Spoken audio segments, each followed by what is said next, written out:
What's up, guys? How we doing? Got some big breaking news, obviously, here. Thomas, let's go, baby. Zack Baun, the bald eagle, 3 years. Let's get into it. It's about as exciting as it comes. I got so excited I didn't plug in my phone, so make sure that I am good to go there. It finally happened, Josh, and it's happening before NFL free agency. They did not let Zack Baun go until Monday to test the free agent market where the Raiders or the Panthers or the Patriots or one of these teams with a bunch of money could have jumped out and maybe given him a little bit more, and they've officially locked up Zack Baun for the next 3 years. And Josh, let's just get into the contract details so people know right off the bat how great this is. It's a 3-year contract, about $51 million a year, or $51 million total, sorry, $17 million a year. Super important number because he is below the Roquan Smiths, below the Fred Warners, below the Tremaine Edmonds. He's now about the 4th or 5th highest paid linebacker in the National Football League, and so he has this incredible year. It's only one season. He gets his bag, but it's not the most money in the linebacker position in the National Football League. A key win for the Eagle organization, and obviously a massive win for Zack Baun. Yes, we are ecstatic, as understandably everybody would be. Drop a like, of course, because, we're streaming. This is the Wednesday link substitute, but how can you not like that? The fact that, yes, see several comments there. The bald eagle, Zack Baun, Howie making moves, getting it done, being able to make this happen. You just solidified to Saquon Barkley, right, yesterday. Yep. Make that extension there, really reward him for it. But I think that spoke volumes too. And naturally, they had to be close. It's not like they did this in a couple of hours afterwards. But it just speaks volumes. Like, hey, look, we paid Saquon Barkley good money, and then we upped that because he proved it, and he played very much worth it. So, here's Zack Baun. Here is absolutely what you deserve. We believe in you. Vic Fangio, you got to imagine, was also pounding the table saying, look, you guys figure out the financial ramifications, but I need this guy for my linebacker core and to lead the defense. So, heck yeah, I love it. It's not too surprising. I saw a couple comments here and there just perusing very quickly as we were about to come on live of, wow, that's a little bit more than I expected, or is that too much? Did we give up too much there? All along, we were saying like 15 million. It could creep up to 16 or 17 because of the age or the free agency market. I think it's a great deal. It's fantastic. You got the escalators that you mentioned there that Schefter's mentioning as well, but it's not the very top, but it's very much close, and he absolutely played like that. So well-deserved.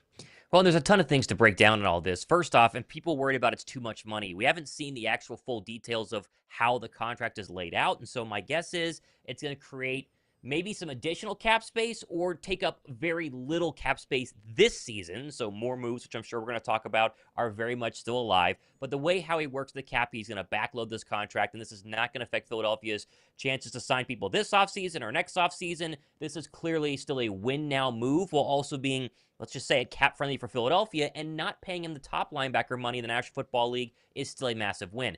Zack Baun, though, Josh, he was the most important free agent heading into Monday for one main reason, and that was simply the fact that they didn't have a backup plan if they lost Zack Baun. You lose Milton Williams, who we will talk about. Moro Ojomo is more than capable of stepping in, being hopefully 80% as good or even better. Same thing goes for Josh Sweat. You have Nolan Smith, Jalix Hunt ready to rock. They had contingency plans if, and most likely when, they were to lose these top guys.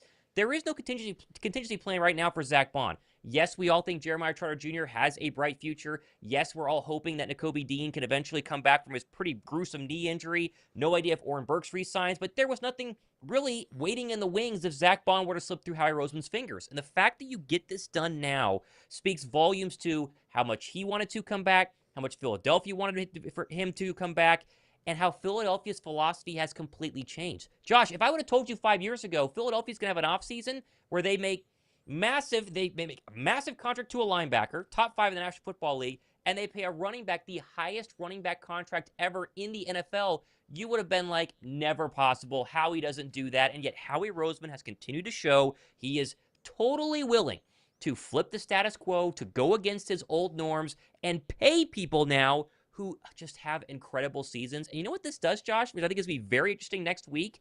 If you are a free agent in the National Football League, not a top-name free agent, let's say a mid-tier free agent, and you go, okay, come on now. I can sign for a couple more $1 million somewhere else. But if I go to Philadelphia and I ball out in Philadelphia, I'm for sure getting paid in the free agency period of 2026. That's going to make a massive difference to the guys coming in, hopefully next week, as free agency officially begins. 100%. I'm glad that you said that, because that's where I was going to go next. It proves to every single player. Yes. And I know I'm seeing the comments go like crazy. It's like Mekhi Becton next, Myles Garrett next. Yes. We will get to all of that because there's so many takeaways from it. But yeah, if you're anybody, if you're Myles Garrett, if you're any free agent, if you're any mid-tier, wherever you're at, you're going, wow, okay, so like that's what Howie Roseman is paying that they're rewarding their guys for playing well. They're not waiting to get to free agency and play this game of chicken with other teams and say, well, we don't necessarily know how much you're valued and everything there. They're absolutely going to pay that. So yes, to your point, other free agents will say, for one, do you want to go play for a team that is a legit contender to win another Super Bowl? Absolutely. Yes. And then also, do you want to go play for a team that will reward you? If you play up to the standard that you need to, they're going to get that contract done. So yeah, 100%. It's almost not even fair.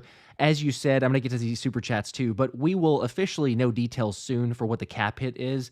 But you only anticipate knowing the way that Howie does business, and the fact that Jeffrey Lurie is also very much well-deserving for credit too, to say we're going to pay up front, do signing bonuses, and structure it that way to where then you can backload the contract, not as big of a cap hit.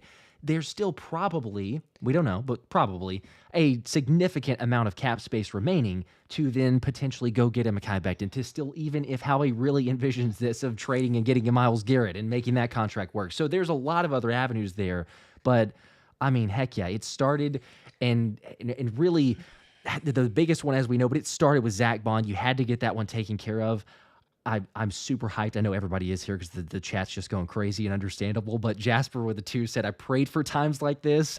I know. You know, Thomas, you said just a second ago, like, who would have ever expected this? And it's completely 100% accurate. The part for me, though, was it's like last offseason, seeing what Howie Roseman did with Saquon Barkley made it a lot more believable. And then you and I, again, we had a source. We weren't going to go ahead and just put that out there because we needed multiple to verify. But it was hey, we're 95, we're 99% sure that Zack Baun's going to come back. So it wasn't as much stress. But I totally get it because, you know, some people would lean into but he's not. Is he really going to pay for it? Because he already did for a running back. He's going to do it for a linebacker again.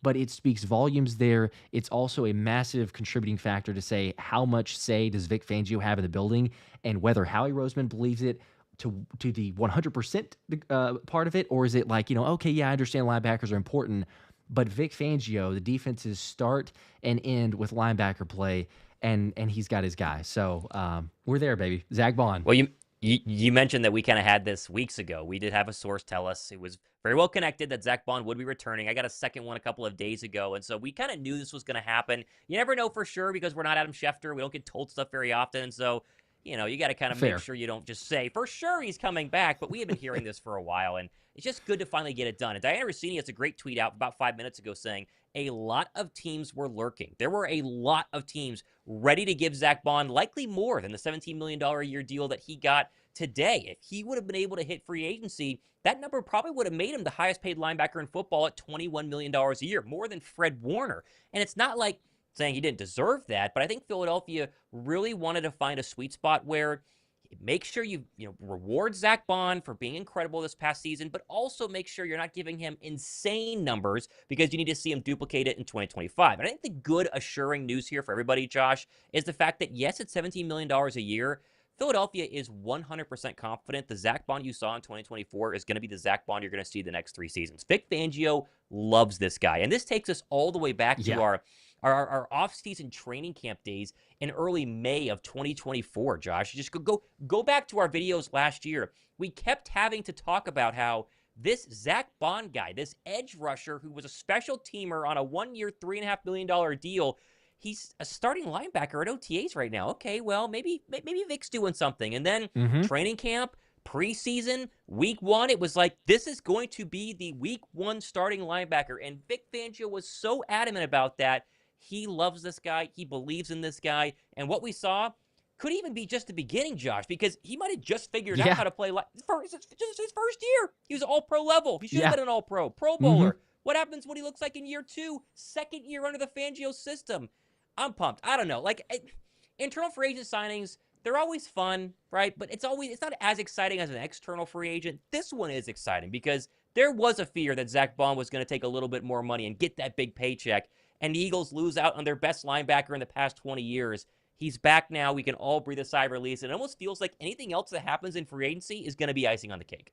Absolutely, yes. Yep, because you got your guy, again, like you're saying there. Yeah. And Bond Mania, Hellhound91 with a 5 says, Bond Mania, let's freaking go. That's how we're feeling, baby. Tyler with a 5 bomb also saying Howie didn't make, this is important too, Howie didn't make the same mistake as he did when he let TJ Edwards walk in 2022, 100%. 2023. Linebacker position is so important, so hyped. Big win or big dub to add to the offseason.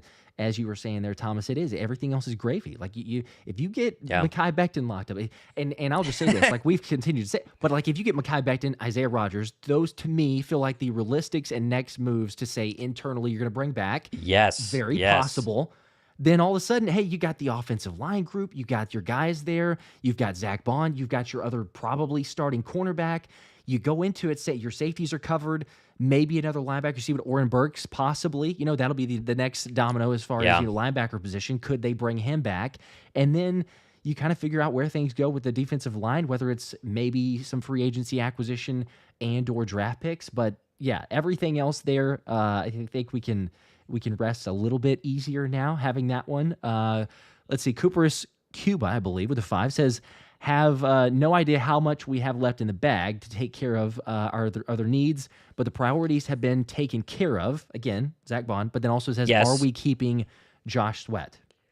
Well, let's just break down what we know on the Eagles' cap space right now. And the answer is we don't, Fair. because we don't fully know how Saquon Barkley's cap hit is or has been affected as of his contract extension yesterday. You would assume that yesterday's contract extension, Josh, is going to free up a little bit of cap space. It's not guaranteed, though. It technically could take a little more cap space. We don't know. And so before the Saquon Barkley move, the estimation, because again, you're really guesstimating these sort of things, was between $25 and $29 million in free cap space. Now, that could be up to 32 potentially right now. Now, it could have come down with the Zack Baun extension, or the 3-year Zack Baun extension, excuse me. It could have gone up a little bit, but you're in the range of $30 million. Now, that is enough for Josh Sweat. That is technically enough for Milton Williams, and you could swing Myles Garrett, which we will talk about here in a second, but the reports out of New England are saying that Milton Williams is likely going to go ahead and be a Patriot, so you can kind of cross him off the list. That feels almost guaranteed. That'll be official on Monday morning or midday whenever free agency goes live. Sweat, I think they're trying. Now, you want to talk about sources and people telling you things.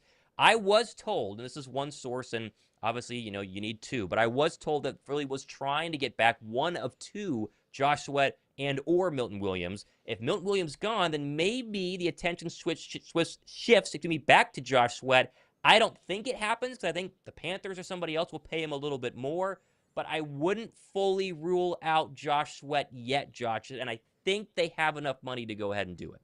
They do. It's totally fair. Wouldn't necessarily. I will say the one thing for me, and a lot of people I know are up to date on this news, but not that Josh Sweat is a Max Crosby. I'm trying to find this clip here to be able to put this up on the screen. But the deal, if you have not seen it, is Max Crosby is the highest paid or one of the highest paid defenders. 3 years, 106.5, 91.5 guaranteed. Now, again, Josh Sweat is not a Max Crosby, but if we're talking about, what is that math-wise? 33? I think it's 34, right? 34, yeah, 34 and a half or somewhere around there. Yes. So, Josh Sweat, if we were mentioning beforehand, it'd be like, hey, maybe it's 20 million. Do you go beyond? It's gone 20 million here? It seems like a lock. If that is the market for an edge pass rusher or an edge, Josh Sweat's probably going to get that. Not that it's impossible. Cap-wise, that's not a concern. It's just the yearly contract value. And does Howie Roseman go, we're going to pay that? Or you say, hey, look, we know we have a lot in Nolan Smith. We know we have a lot in Jalen Hunt. Is it worth trying to go get someone a little bit more mid-tier to be the rotational pass rush instead of that starter? So 100%. Like I said, I don't think Josh Sweat is going to return, but I do want to just emphasize they have the money for more moves. And I think you said the two moves that I think make the most sense going forward. Next, eventually you're going to see a Cam Jurgens extension. That I would assume Yes. that it would be the next logical move. He's going to be one of the highest paid centers in the National Football League. That will help their cap space out. That's not going to hurt their cap space with the way things spread out. That is obviously coming, and I would expect any day, any minute, essentially now.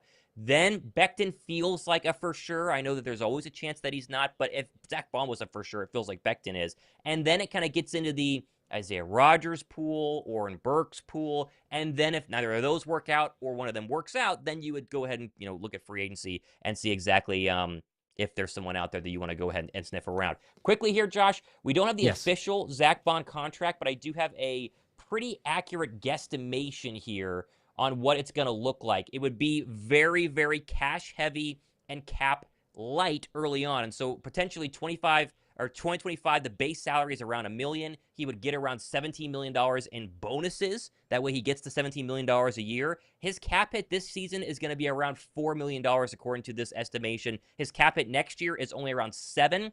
And then the cap hits get really big with the void years at the end in 2028 and 2029. So if this is correct, Zack Baun's cap hit based on this new contract is going to be less than $5 million, which is massive for Philadelphia to continue to be somewhere in the range of $24 to $30 million in cap space, even after the linebacker deal is now official.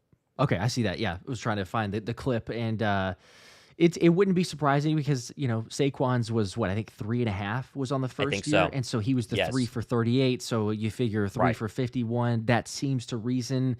Yes. Look, the other thing to this, and I appreciate Anthony DeBona for tuning in here and pointing this out. Hey, there he is. Is the draft compensation or the compensatory picks for Milton Williams and Josh Sweat, because that market is astronomical, and more than likely you're looking at third-round picks. And if you get 2 third-round picks for next season, I mean, my gosh. So you have 4 third-round picks? You would have 5 picks within the first 3 rounds.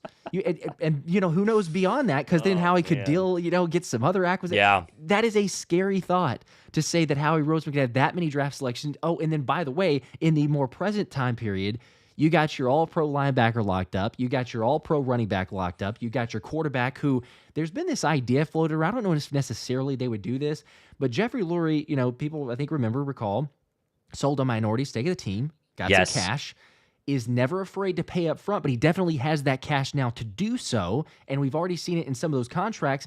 Does he even look at, restructuring a Jalen Hurts contract and freeing up, because you do the Cam Jurgens, you could do that. You could even look at Jalen Hurts. You have others guys in the works as well if you're going to bring some of the other guys back. So there's so many different options. But, for the people saying the cap is a myth, and I think about the Joe Burrow clip of, some people can just sign all their guys. This is why, because Howie Roseman knows how to structure it this way. But that's crazy.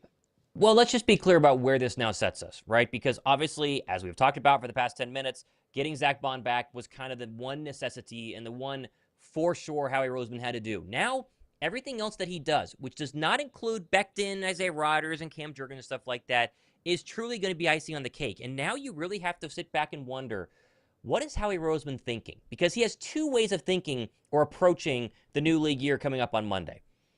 A, his 2024 Super Bowl team that was once up 34-0 on the Kansas City Chiefs and had 40-plus points dropped on the vaunted Chiefs defense is essentially coming back, and it's going to be exactly the same, right? But and draft picks are going to be added into there, maybe a cheap free agent here or there that could pop. But last year's team, or I guess this year's team, is going to be very similar. He can sit on that and do nothing, and we're probably going to win the NFC East. We'll be one of the favorites in the National Football League, and they have a very real chance to run it back. Mm-hmm. There is also a Howie Roseman scenario. It's almost that Kermit the Frog sits meme where he's got the hood on and he's saying, you know what if we added Myles Garrett? What if we made a big splash? And let's just say this on Myles Garrett, Josh. I know that Ian Rappaport said today that the Browns are adamant that they're not trading Myles Garrett, which is so funny because it's very much team speak and team propaganda, because Myles Garrett has said, you got to trade me. I'm not re-signing. Mm-hmm. He also said Philly can't afford him. Philly can't afford him. Philly 100% can afford him, and it could be where they need to restructure Cam Jurgens. They need to restructure Jalen Hurts' contract sooner rather than later, and then they just find a way to make the Myles Garrett contract work, and they go as all in as humanly possible the next 2 seasons. And if Howie thinks that it's worth it, he's going to go ahead and pull the trigger. But the good news is, Josh, that is still very much a dream and very much could happen, but they also have pretty much locked up the ability to duplicate the 2024 team that dropped 55 points in the NFC Championship game and dominated the Chiefs in the Super Bowl. It's unbelievable. It's believable because it's Howie Roseman, but it's unbelievable because of where you're at and all the other acquisitions. And like you say, so many other opportunities. I'm going to get to these super chats too. Nathan, appreciate the 5 bomb, says, does this make, we kind of already went there a little bit, but does this make getting Myles Garrett impossible because you have to sign him after you trade for him? And what's the cap number now? So we kind of broke that one down. I had the super chat up waiting to talk about it, but Nathan, we did go over that obviously. And no, not impossible by any means. If anything, maybe more likely because of where the cap space is going to be. Well, and you could always, listen, Myles Garrett, he could be yelling at his agent, get me to Philadelphia. I don't care what it takes. I want to be an Eagle. That's the only place I want to go. I'll make sure it's team-friendly. And Myles Garrett, who's gotten a couple of big contracts, not like this is his first contract as an edge rusher, he could very easily take a slightly more team-friendly deal. You know who did that last year, Josh? Some guy named Saquon Barkley, who we know for a fact had more money on the table to be a Houston Texan. And he said, you know what? I want to go play behind the Philadelphia Eagle offensive line. Maybe a little bit of a risk. Let's see what happens. Worked out pretty well. Went from $13 million a year to 21, right? Myles Garrett could be saying the exact same thing. I could go be a New England Patriot. I could go be a Carolina Panther. All this money could be thrown my way. I'll still get a big bag. Let's take a little bit less and play on that Eagle defensive line and maybe break the sack record. I don't know. It could be crazy. Yeah, Myles Garrett was saying that he's wanting to play for a contender. It was not about money. He's made a ton of money. He wants to win. So that's where push comes to shove. Like, how much are we talking about? But it's by no means impossible. Do the Browns, play ball? Are they willing to trade at some point? It feels like they have to, but you never know. Damon's appreciate the shout out here. Says this is what I've been waiting on. Let's go. The Zack Baun news, obviously. Jay with a 2 wanted to ask a Pitts for Huff trade. Atlanta to Philly. I guess that's maybe wanted to ask like a question if that's possible or bring that topic up. I'm not sure, but I would do it because Kyle Pitts is on a rookie deal. The Falcons are not going to eat the Bryce Huff contract, unfortunately. And I see people saying Bryce Huff should restructure his deal. There's no way in hell Bryce Huff's agent is going to let Bryce Huff restructure his current contract because it's not happening after what we saw this past year. Bryce Huff is going to be an Eagle at $17 million a year in 2025, and we have to live with that. It's it's probably a pipe dream. I was going to say not quite, but it pretty much is. We would take it though if you can, and there's a possibility of Howie Roseman fleecing the Falcons, I suppose. But yeah, it would take a lot. I know that hey, Jeff Ulbrich, Bryce Huff's old defensive coordinator, is now in Atlanta. There's reasons that it doesn't make complete nonsense, but it just feels like a whole lot to convince a team to say, yeah, there was not much there. But again, hey, Ulbrich saw success from Bryce Huff, so maybe he says, you know what, look, you just used him in the wrong way. Now, we're not going to pay the market rate for him, but we'll take a little bit of an offset. Never impossible, but we'll see. Beastguard 24 with a 5. Everything Howie does after this, there you go. After this, Zack Baun is icing on the cake. Glad the bald eagle is back. I can finally sleep peacefully. So for those of you not able to sleep near as well, it should be better because you got the main one taken care of. Anthony with the 2. The Baun supremacy return for the sequel. That's actually pretty good. I'm going to skip to Aiden's real quick. I'm sorry. I'm going to skip to Anthony's again, and then I'm going to get back to the others because he followed up here with the 5 and said, Baun identity to Baun supremacy to now our very own Baun ultimatum. He is ours. So there you go. Sounds good to me. With that theme there. Let's go. That is the thing that nobody, I mean, we did just mention it, but no one in the media has talked about what does year 2 Zack Baun look like? I mean, year 1 is all pro.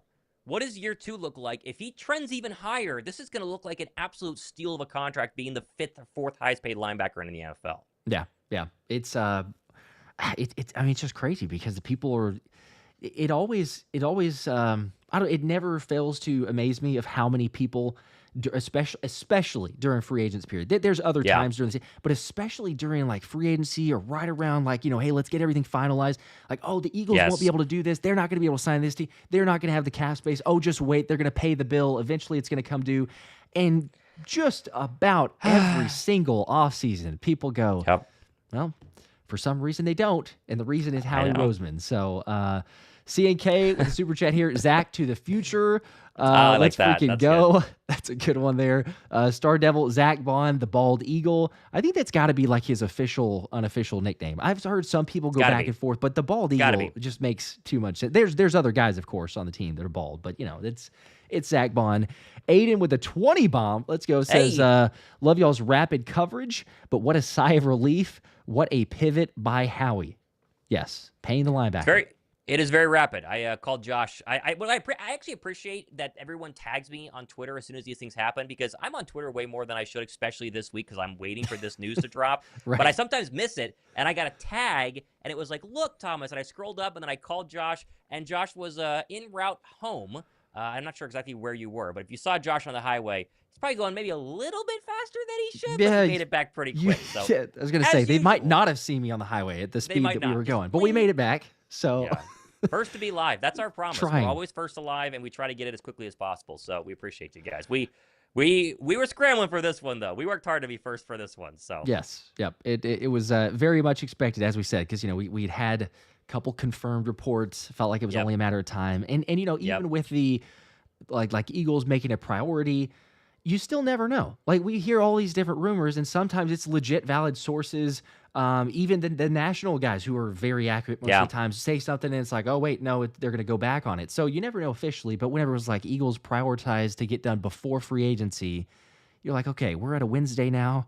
You and I texted each other because we're like, it feels like any day at some point. And then the Saquon happened, and that almost felt like, okay, you're not that that's unnecessary, because it's totally well-deserved, but that felt like one of those that's like, let's get this thing done. We're real close to locking down Zack Baun. We're going to go ahead and make a statement here to get the Zack Baun next, and thankfully we do. We got it. Let's see, GJ, QJ, I believe, with a 2, says, you guys think we get Myles Garrett? So question here. We're a little bit late to some of these super chats, so I'm sure we've What's the percentage? Let's put it. I'm going to go 30%. We get Myles Garrett. I think I've said as high as 40. I think the Crosby market reset is at least an eye opener for fans. I know the Eagles were obviously aware of what the price would be for Myles Garrett, but I think it's 30% they get Myles Garrett, 70% they don't. How about that? That's fair. Actually, it's funny you say that too, because I would say 30% as well. In the last video, I mentioned it because before I was like, 10 to 15%. Yeah. But these moves that Howie's making and where he's trying to gather some cap space from, and there's even a report, by the way, I think Jeff McClain was the first one to say this, but Lane Johnson, there's a potential if he could get a restructured deal. So, like, that type of thing there, it's not official yet, but if he were to, you just start trying to read the tea leaves and go, like, what is Howie doing? Like that's not one of those restructurings that you really have to do necessarily, unless you're saying, no, we need some cap space for this season to make more room. So it only seems to suggest that, okay, there might be a little bit more here of Howie thinking that it's possible, and then let's just go ahead and push this thing all in now. So I would say I'm probably at the same point. Instead of 10 to 15%, I would go up to 30. I like that number. Well, and here's where Howie is most likely at, right? They have put out feelers to the Cleveland Browns. You know how he's called. I could say with 100% certainty, I would bet like my entire life on the fact that Howie Roseman has called the Browns at least. So I'm sure it's happened. He's called the Browns. The Browns are obviously trying to get way more than, they know they can for Myles Garrett. And so they probably said, we need 3 first-rounders or 2 first-rounders. And Howie said, no, we'll give you 32 overall and a 2026 third and maybe something else. And he hung up the phone. And now he's letting it incubate. He's going to let the Browns call other teams to see where he kind of gauges. And he's also going to probably somehow get some little birds into the agent's ears legally, not illegal tampering, legally, for sure, Myles Garrett, to kind of make sure Garrett's telling the Browns he wants to be an Eagle. And then push comes to shove, the Browns realize he's going to go no matter what. He only wants to go to Philadelphia. Boom, they pull the trigger, and it happens tomorrow or Saturday or Tuesday of next week. We don't know, but that's likely where we're at. The Browns have asked for too much. Howie has given a counteroffer, and now they're waiting for time, which is the Eagles' best asset right now, to make the Browns sweat this one out and try to get something for Myles Garrett when it's all said and done. And if anything, it's a very, very small factor, but if anything, the feeling of let's at least trade him to an NFC team than an AFC team, there's less likely that we run into him again. So, maybe there's an extra point of that. Andrew Berry being close, of course, that relationship plays a factor, but definitely not rule it out. I would say that. Damon's with a 5. Appreciate that. Says, now I'm waiting for y'all to go live and say we got Myles. So see, there we go again. Can you imagine that one? I'm curious. We'll see. I might start the poll again, because last week we did it and there was 60% of people said no to Myles Garrett. So let's let's see. Well, let's see how this has changed. I'm going to put this up here now. Do you think the Eagles Go ahead. will get Myles Garrett? Let's see where this poll ends up today. Because last week, like I say, was 60% no. Maybe it's at the same. I feel like the percentages, as you and I have both said too, that it's a little closer. Even if it's 50-50, that's more than the very early voting has a lot more yeses, 67%. It'll creep down. I know that, though. We'll see that. We'll keep an eye on where that poll is. IBH with a 5. Let's see. Love to see Becton as far as next who's Becton, Burks, and Zay. I would be satisfied with that. Sweat would be a nice bonus. And then, of course, go Howie.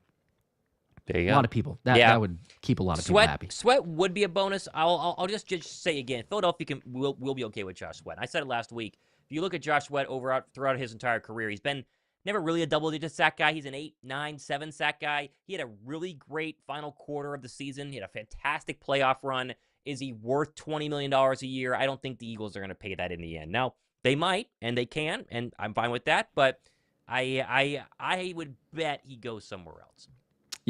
Yeah, I definitely see that. And another guy, which I'll get to this other super chat here in a second, from Cooperus was Slay, who did, of course, say, and I think I've actually got the tweet. Well, he was on the facility, but I'll briefly put it up here. We're not going to play the actual clip, of course, because we can't for copyright. But Slay basically saying he would like to be with the Eagles if the money is right. Now, if you listen to the full clip, the full take there, Slay, he deserves a bag if he's going to get it on his final year. Totally well worth it. Go for it, all that. But it's not like there's a ridiculous, or unrealistic scenario for Slay to return, because we have seen this before. So that avenue as well, and we've heard Howie Roseman say, look, any player basically that is available, any option, whatever you want to call it, we will be looking into it. So that was the reassurance to fans, but also saying at the same time, there may be some things that look a little bit unorthodox or unconventional wisdom on the moves that they make. So is the Zack Baun signing one of those that he was alluding to, or is it some of the, hey, we might have to move on from some of these veterans like a Slay? We don't know necessarily, but you freed up some cap space.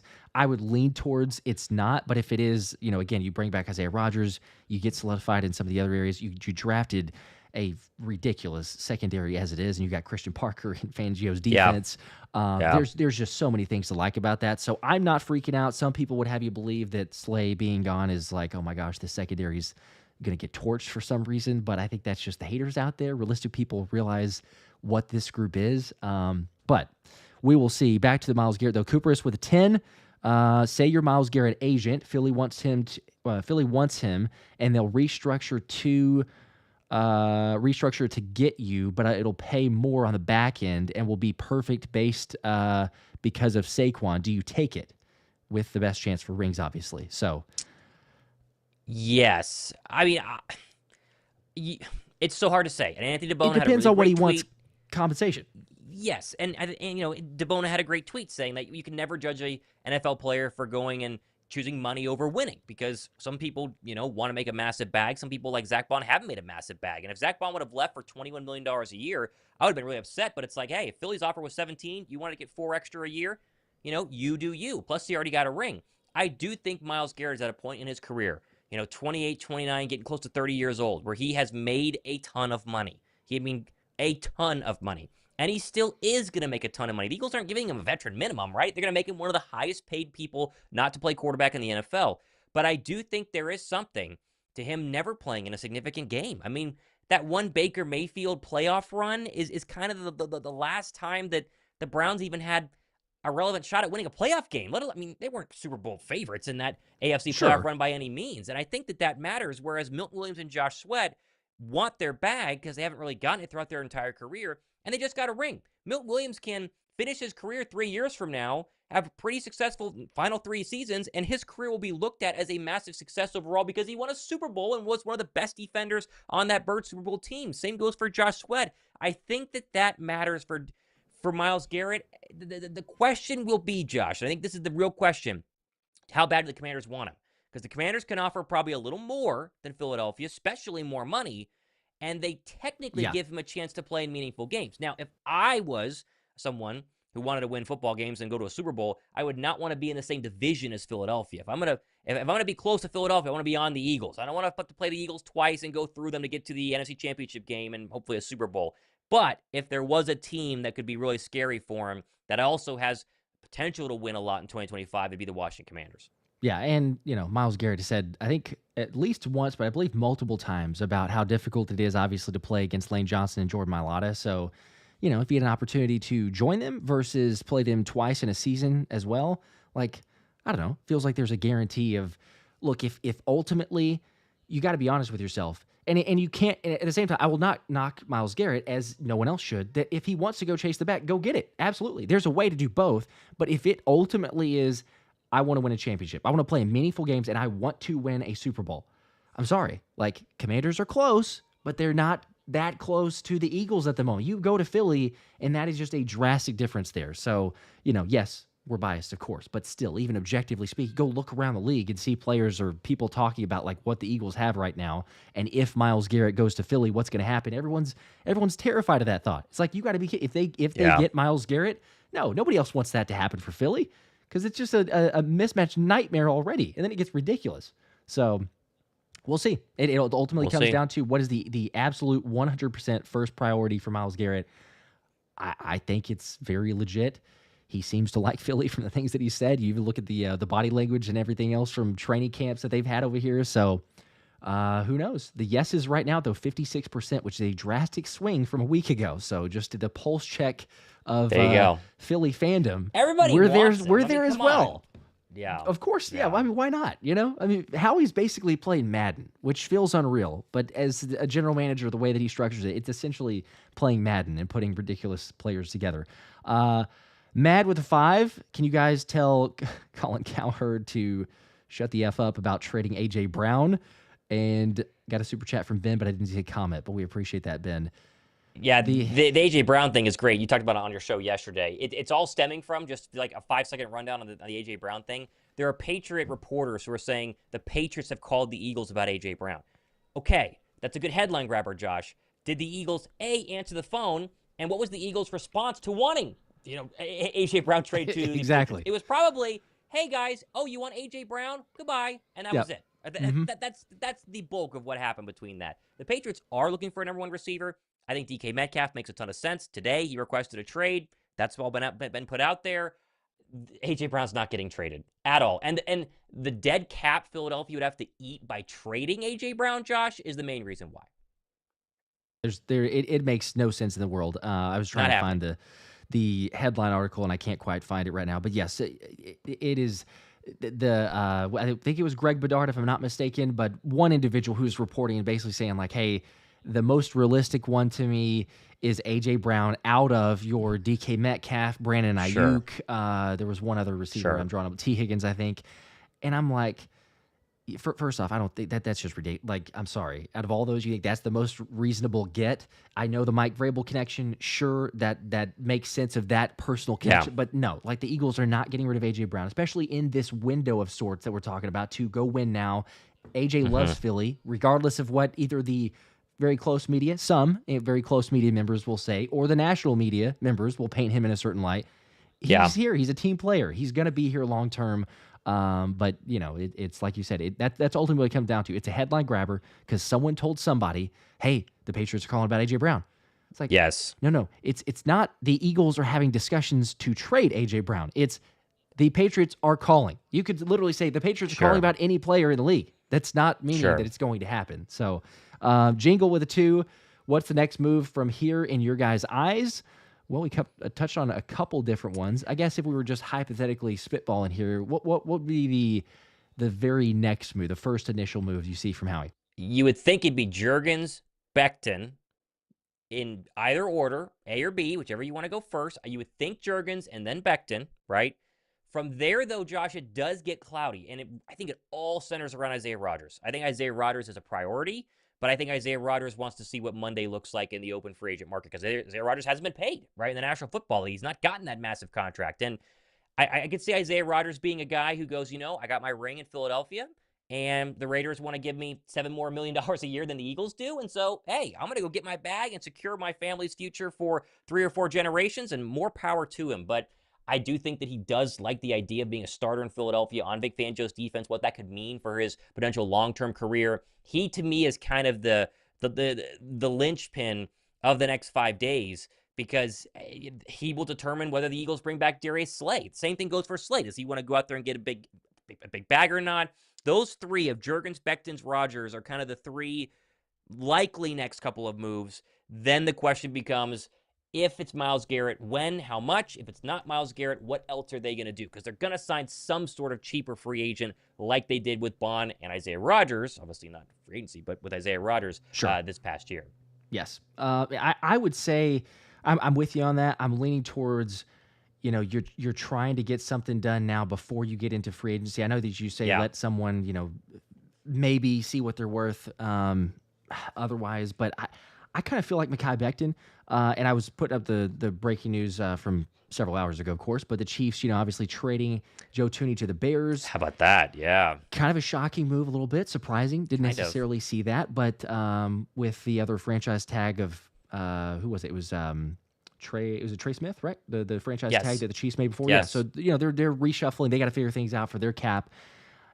I can't remember who the first tweet, so I apologize if I'm going to get this wrong. So I don't know who first pointed this out, but it's just telling as far as where the potential guard market is. I know that he's a guard slash tackle, but that to me is one of the parts for Mekhi Becton to say, okay, if you got Chicago out there who could go and just spend money, but they say, no, it's worth it to us to go and trade for a guy, then maybe the market's not necessarily as great as you would want.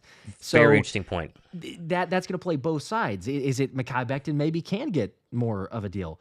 But then again, to the flip side of that, wouldn't Chicago have been like, hey, let's just wait. We don't have to necessarily force this move very quick. We could wait to free agency and, maybe see about signing Mekhi Becton if they felt that was the guy that they'd need at that position there. So I don't know. I would lean towards Mekhi Becton. We'll see. Obviously, nobody knows, but just another point to be made, I guess, as far as free agency and what that might mean for the Eagles.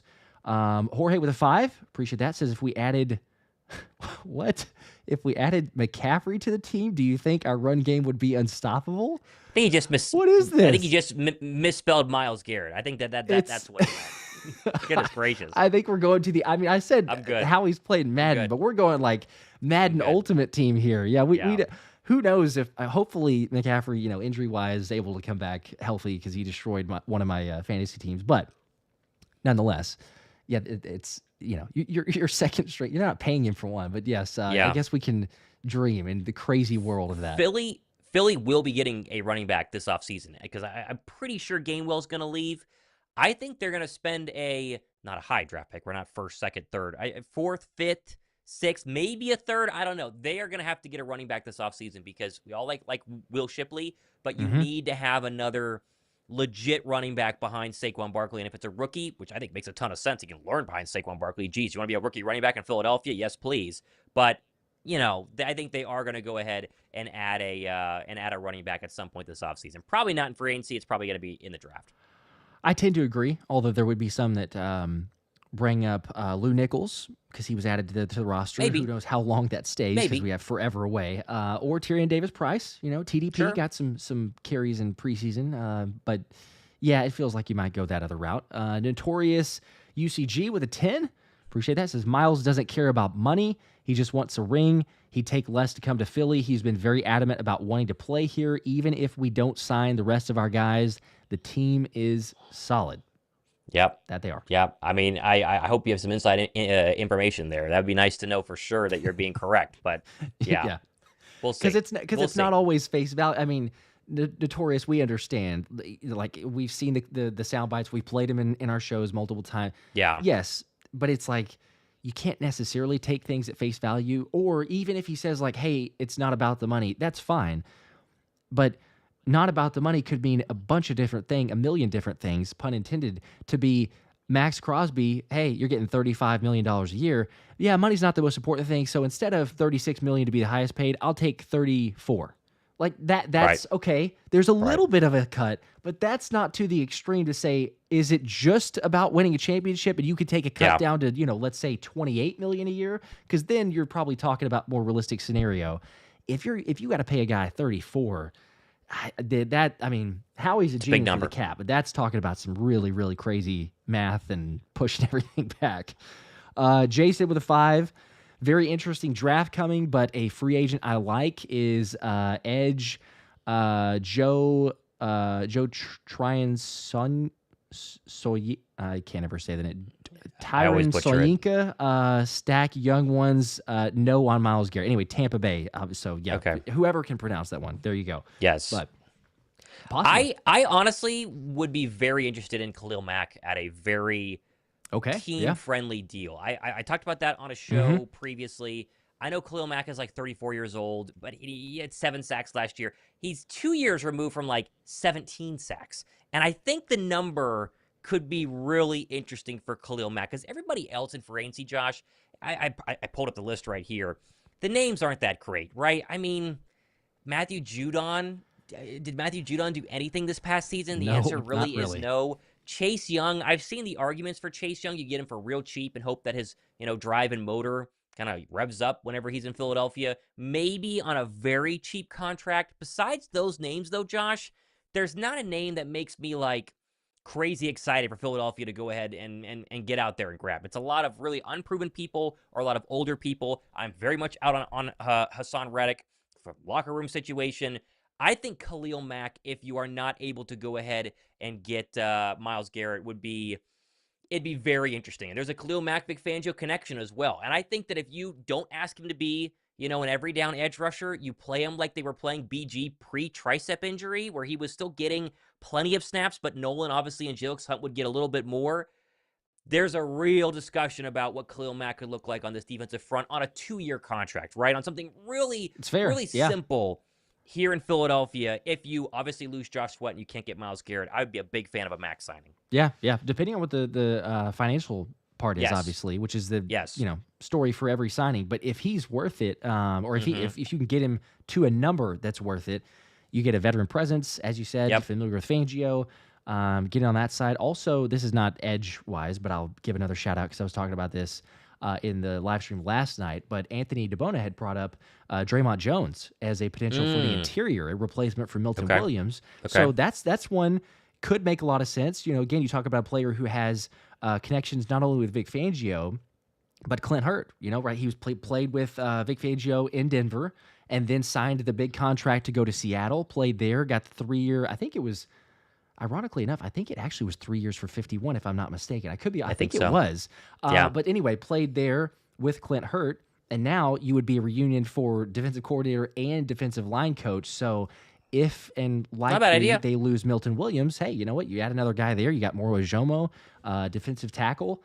I really like the idea. So that was one that he threw out. But we'll see. There's plenty of names. Sloppy Joe with a 10 says, thank you. How much of a difference in compensation? Oh, here we go. I think we've mentioned this before. Is it to trade up to get Abdul Carter compared to the compensation for Myles Garrett? Can we pull off a draft day movie scenario to get him? It's more. It's way more. I have said before, and I did a show on Abdul Carter like a week ago, and I said then, and I'll say it again, if Philly was at 15 or 12 in this year's draft, Josh, where they have kind of been, you think Jordan Davis was they traded up to 12, but they were still in the teens area. They could very, very, very, very, not easily, but they could definitely put together a package to go up with Tennessee to get Abdul Carter. 32 is a completely different ballgame, Josh. You say it all the time. It's basically a second-round draft pick. And going from 32 to 1 has never happened in NFL history. It's not happening this year. Abdul Carter even said, like yesterday, he was being interviewed. He's like, sorry, but I'm not going to be an Eagle. He has to put his Eagle fandom aside. Maybe, 5 years from now when he's a free agent, he could be an Eagle. But Abdul Carter, it's absolutely not happening. And I will say, there have obviously been people talking about Micah Parsons. Dallas just cleared up $40 million in cap space. They restructured Dak and CeeDee Lamb. That is likely going to be the Parsons extension at a very big number, $38 million a year or whatever it's going to be. And so all those ex-Penn Staters, I would still say current Eagle fans are probably not going to be Eagles anytime soon. Yeah. It's funny too because, Max Crosby will be the highest paid for a little bit. A little bit shortly, but Micah Parsons is going to get a bag. And the unfortunate part for Dallas, though, is because of the way that they structure contracts, it will not be near as good. It might be okay, but it will not be near as good as the way that the Eagles do their math and their bookkeeping. So then, you'll have all right, Dak Prescott, highest paid quarterback, CeeDee Lamb, one of the highest paid wide receivers, Micah Parsons, highest paid non-quarterback player in the NFL. It's just ridiculous, and then they have still so many holes. So, you'd never say you want to be a Cowboys fan of sorts, but it does not look like it's trending in the right direction, even for their owner, who said free agency is not a place to fill holes for them this season, which is, hey, if that's the way you think, great. Keep believing that. Sure. We'll take it.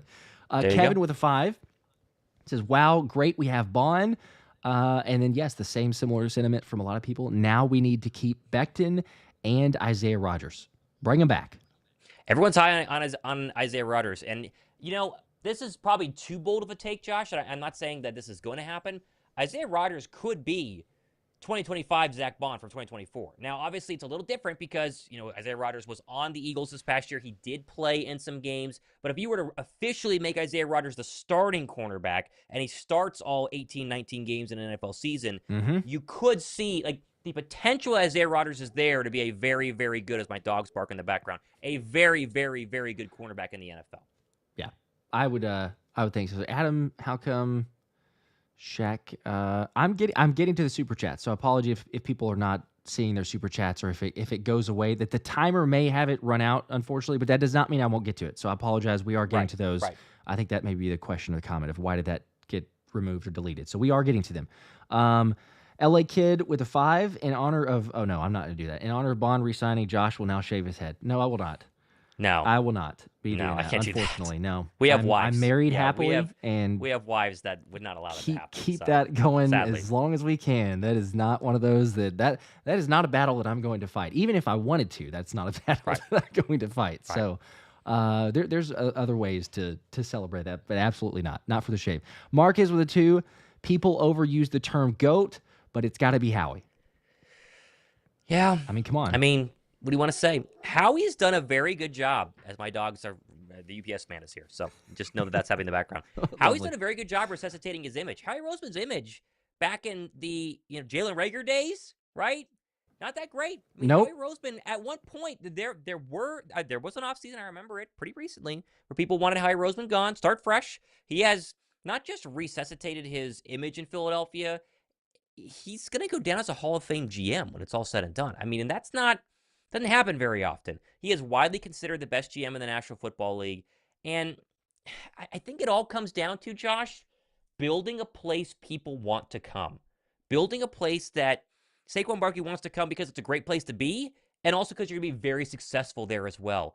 And you're going to be coached very hard. And you're going to be maximizing your potential to the nth degree. That's what's made Howie Roseman so special. All the contract stuff and the trade fleecing and, Howie cooking and Howie season, that's the icing on the cake. Howie's biggest superpower is making an organization in Philadelphia, Pennsylvania that players want to come play for that has now become the most successful franchise in the NFC and the most successful non-Patriot Chiefs franchise in my entire lifetime. And that's really, again, why you have so many players, because they see it. It speaks volumes. Yes, it's a business, and there are some hard moves at times, and there's others that say, man, I can't believe that they didn't bring back certain players. Just name your player, right? Or I can't believe they paid that contract or what they're willing to negotiate. But there is an element to it of the personal touch and the way that they communicate with players. There will never be a Hard Knocks on the Eagles, obviously, for a number of reasons. But the way that they communicate with players, I can only imagine is the complete opposite of how Joe Shane was depicted in Hard Knocks there for the Giants. Because even if they're going to move on from a player, it's not going to be this game of we kind of don't really believe in you anymore, but would you maybe give us a chance to come back and, we'll see if we could do. It's not anywhere near that tone. Howie is going to let you know where you are very quickly. There's a reason that he does not usually let players get to the end of their contract, because it's almost the writing on the wall to say, hey, this is what's going to happen. We're just letting you know. Probably not going to get a deal done, because if there is the belief in you, then unless in an instance of Zack Baun, who obviously was just signed for a 1-year deal, or players like that, you're going to be signed beforehand. He's going to extend it. It's to beat the cap and all those other restructurings that way, but they're going to pay up front. So that's another element, right? Who doesn't want to get, hey, here's your massive signing bonus. We're going to pay you a lot of this money and cash up front. There you go. And congratulations, too. We believe in you early. We're not waiting to this stressful point of we had a good relationship.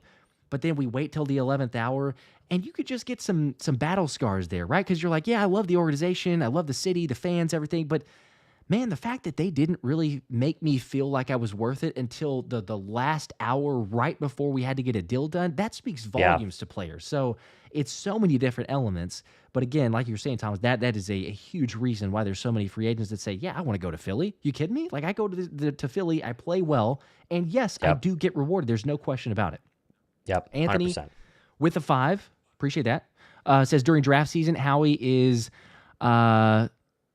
I don't know actually this reference, I don't believe. Or Howie is Samara from The Ring. Haven't seen The Ring. I don't, no. yeah. I may not even said that name correctly, but GMs are like, it's been 7 days, don't pick up the phone, LOL. I'm sure it's a great reference. Okay. I'm sure if you watch The Ring, you're like, wow. Hopefully people appreciated that one. Yeah, I probably butchered it as well. I'm a Severance Silo guy right now. Apple Okay. TV is killing it. You and I talk about it all the time. Severance, Silo, Apple TV. Not a sponsor. I wish they were. Gosh, those are 2 good shows right now. Those are incredible. Those are phenomenal. I may have to add this, but I apologize, Anthony. I'm clueless. Seen it. Yeah, there's other areas that we've been brought up in the past or exposed. I've maybe exposed us, but Eagle 1 with a 5.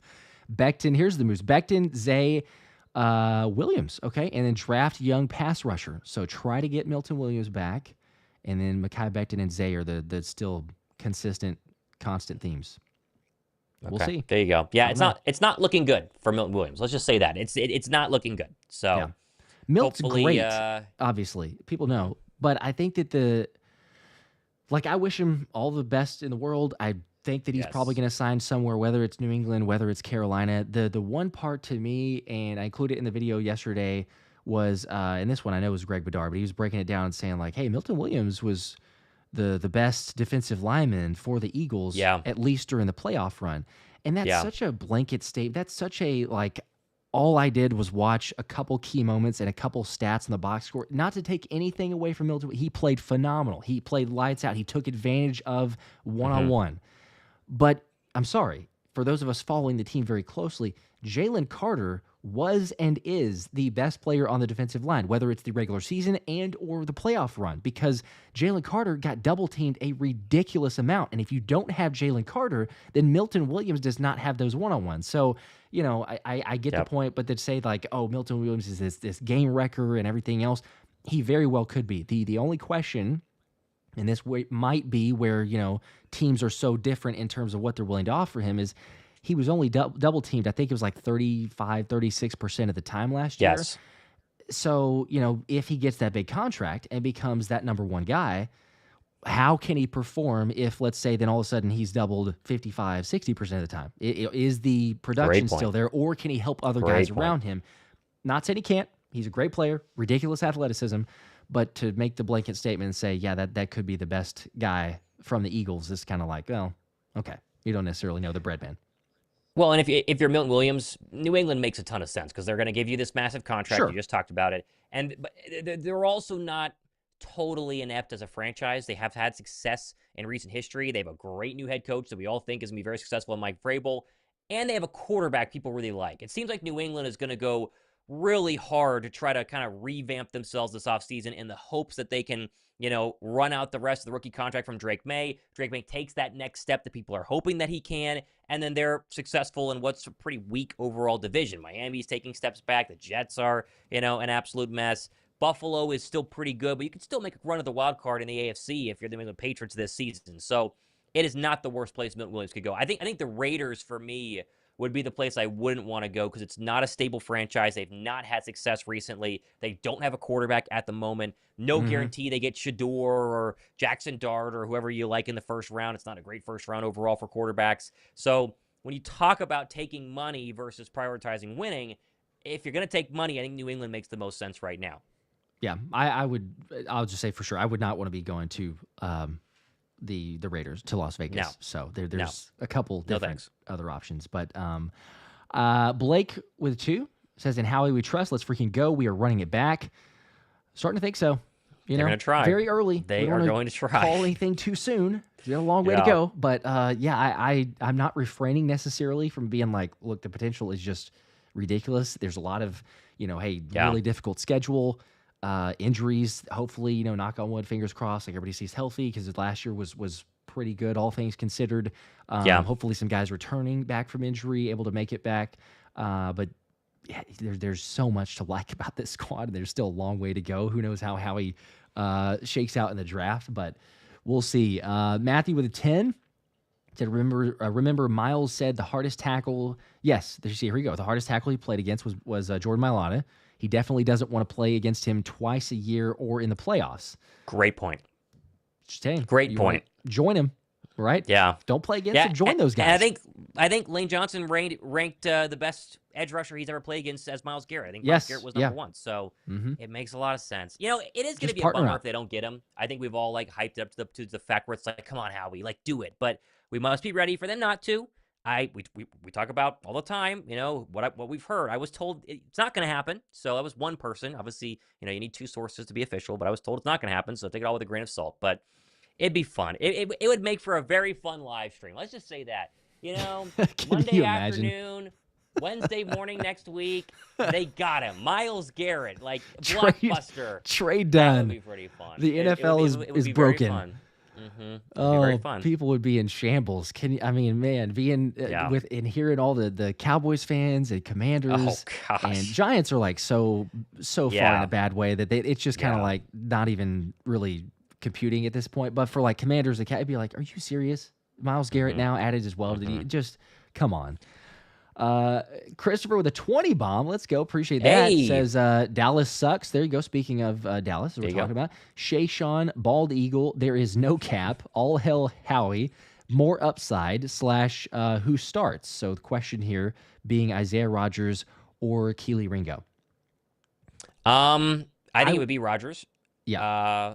But I do think they love Keely Ringo. Keely Ringo's 22 years old. So what if they're going to go Ringo, though, Josh? I know people always say, Eli Ricks, which is fine. But if they're going to go Keely Ringo, they got to add another cornerback that you feel really confident behind him. Because as we saw this year, Slay went in and out. And if they would have not had Isaiah Rodgers or even Keely Ringo to replace him, they could have had serious trouble during those games whenever Slay went out. You could have really gotten picked on. Isaiah Rodgers, Jamar Chase, that could have been a really bad game in the second half of the Bengals matchup. So they've got to get somebody, if they are not going to bring back Isaiah Rodgers or can't because he gets more money, somebody you feel really good about to be behind Keely Ringo. That's my only take on that whole starting cornerback situation. For sure. And they are, we'll see the top 30 visits. I'm going to be curious as we begin to get more of those. But in terms of just the initial visits from the Senior Bowl and the NFL Combine, there's a decent amount of corners that they were looking at. So it kind of leads you to believe whether that is, your other starting corner, maybe. Do they go that high? That'd be kind of crazy because, you pick your first and second round last year. Do you do it again?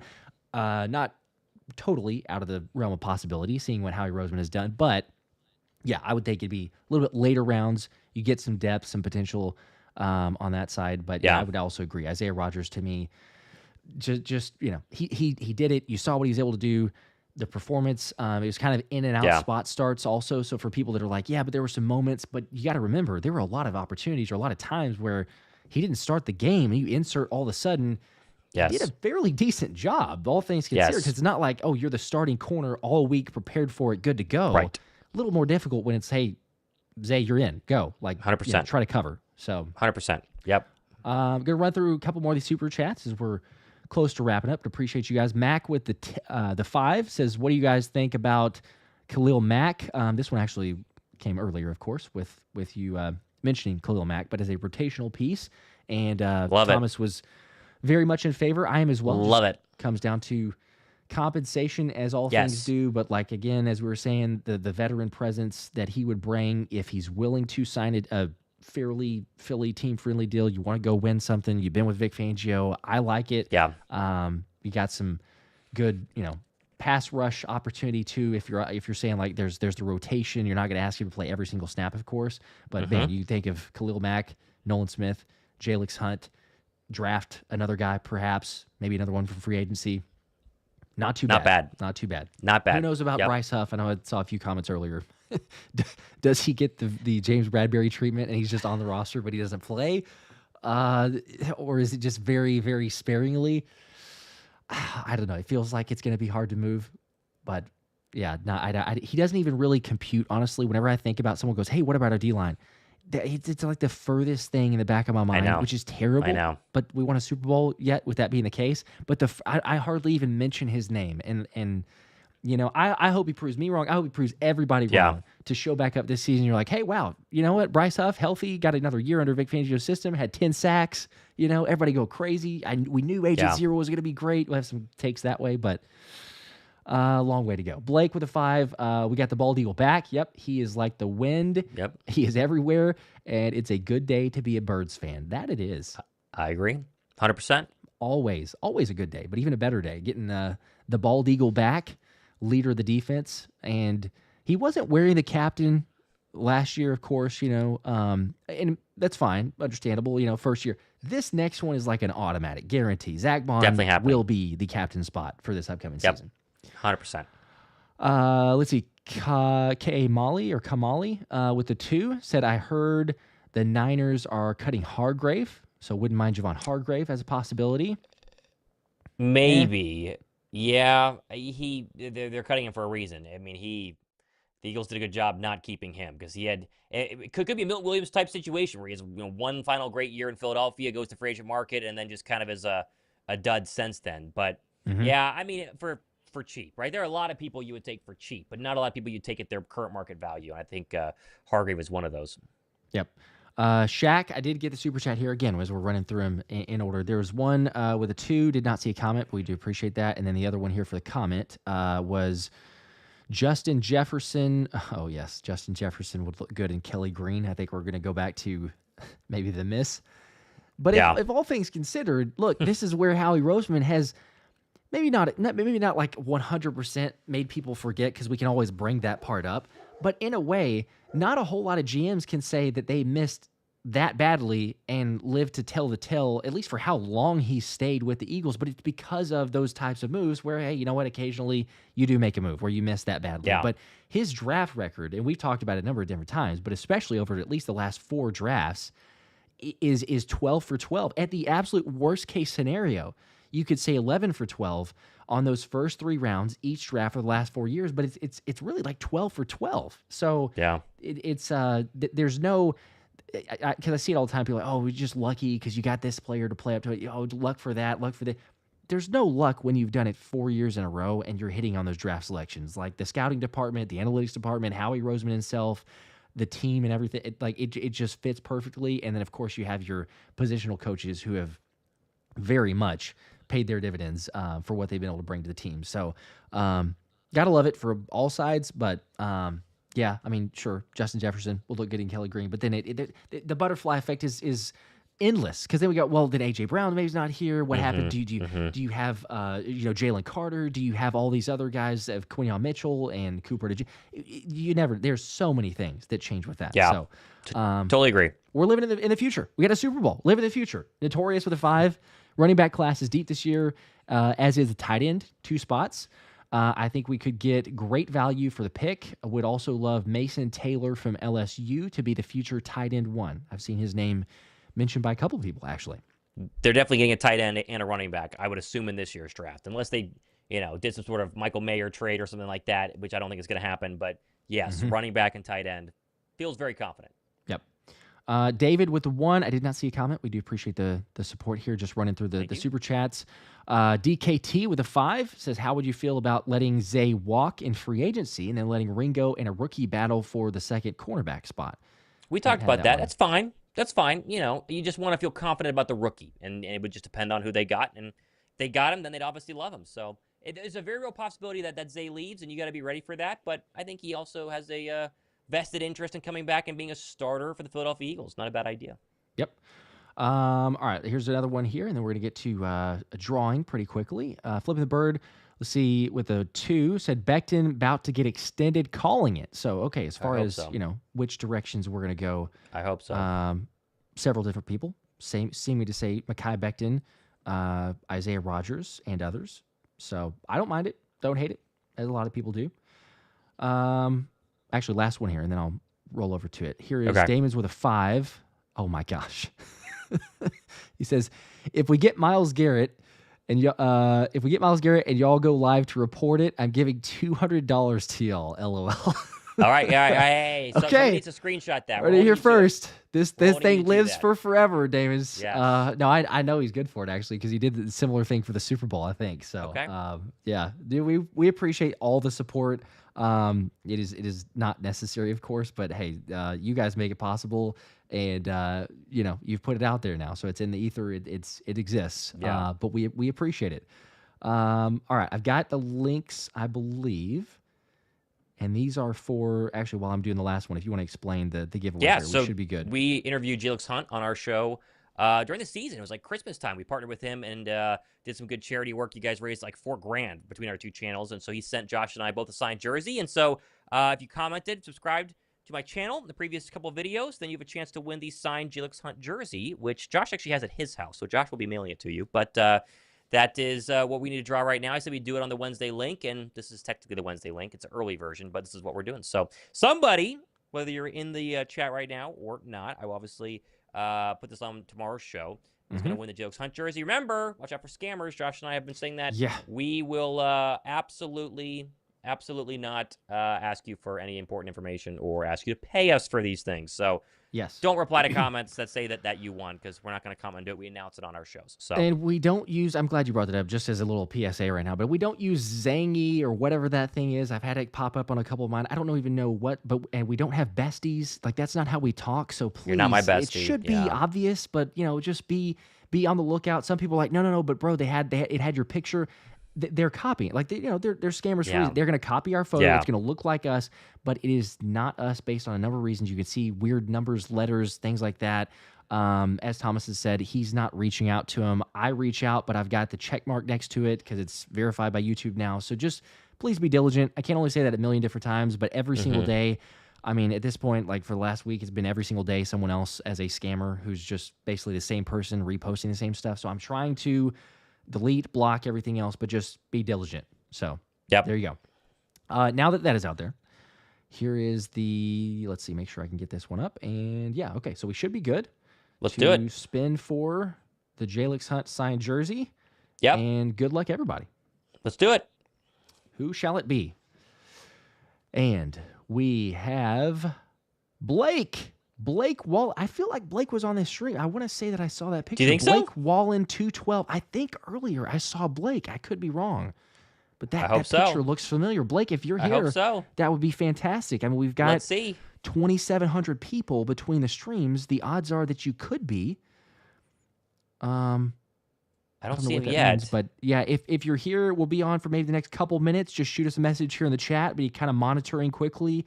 Either one, if it's in Thomas's stream or mine, we're kind of keeping an eye. But I did see, I think that picture recently. It looks familiar. See Christian saying Blake was on here earlier. That's what I say. I really remember seeing that.